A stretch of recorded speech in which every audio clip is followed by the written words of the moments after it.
Hello everyone, my name is Dr. Pat Rydell, and I am so happy to be partnering with Northern Speech Services as we've developed what I consider to be a really nice package to train speech pathologists in the early foundations of communication for young kids with autism leading toward conversations.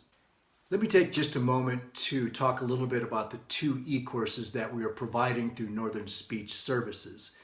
The first e-course, number 213, I introduced the Learning Style Profile approach and introduced what I feel are the 10 greatest challenges that we face as speech pathologists as we get our kids with autism ready to communicate and eventually have conversations. In this e-course, I provide many practical examples, videotape analysis, and examples of me personally working with kids with autism on the floor as we move these kids through the 10 LSP components.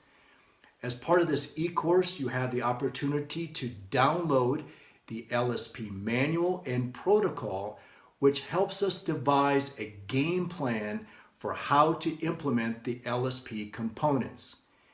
You also have the ability to download 10 podcasts in which I interview professionals and families who are currently using the LSP approach in school, in therapy, and at home. A really nice e-course. The second e-course, number 226, we back up this LSP process. We talk about how we're going to develop a really solid game plan that is empirically validated and research guided using the LSP approach to develop foundations for kids to communicate and eventually have conversations. In this e-course, I take each of the 10 LSP components and I break them way down into very practical strategies about how to devise, how to develop, and how to implement each of these 10 LSP components and apply them to your individual kids. I also have goals and objectives that are associated with each of these 10 LSP components, a really nice practical e-course for you. This training package was designed so that educators can use it at school, developmental approaches and behavioral approaches. This complements both of those. Very excited about lots of different disciplines being able to use the LSP approach here.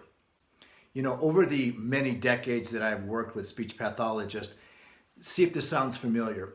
Speech pathologists come up to me and say, Pat, you know, we've been developing all these skills over the years, and now I get this child ready to communicate with his partners and his peers at school, and it still sounds so robotic and so ritualistic and mechanical and scripted, and we kind of have to build ourselves into this process where we're kind of playing the traffic cop and we're telling kids what to say and how to say it and when to say it.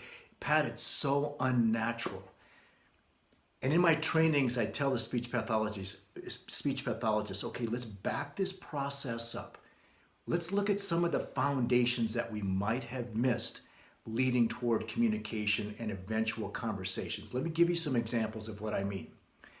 Using the learning style profile, we're looking at some of these components, such as when a child walks into the room, we want the child to look up, look around, take advantage of all the social cues, communication cues, interactional cues in the environment so that the child recognizes these cues and makes independent decisions about how and when to use their social skills so that we don't have to prompt them and tell them what to say, how to say it, and when to say it. We want these children to look at us, not only big people, but little people, such as peers and siblings, as really good sources of information, really good sources of social models and communication models and interaction models.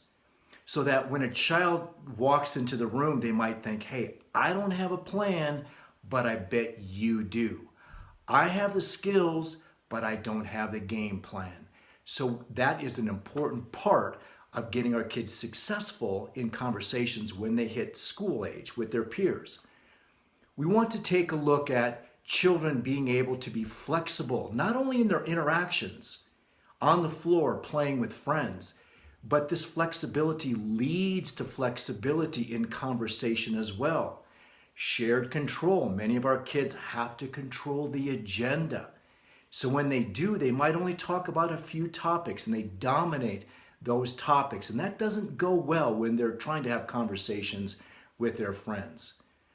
We want to take a look at, does the child have an equal capacity in being able to take the lead, respond, and maintain that interaction? Again, not only on the floor playing with their friends, but leading toward conversation so that they're able to initiate topics, respond to other topics, and maintain the topics. We want our children to be able to understand how the social priority pulls them along so that when they're on the floor playing with their kids, with their friends at a young age, is there this social glue that's keeping them together with their friends? Because that's going to sustain not only their friendship, but eventual conversations. And then we put language on top of that social priority. I think speech pathologists, we have that backwards sometimes. I think we want to early on sometimes build a bunch of skills and then magically press that social button, but then it doesn't happen. It's because we haven't built the foundations and the components for the social priority. These are some examples of how we use the learning style profile to move these kids ahead from learning style weaknesses to learning style strengths.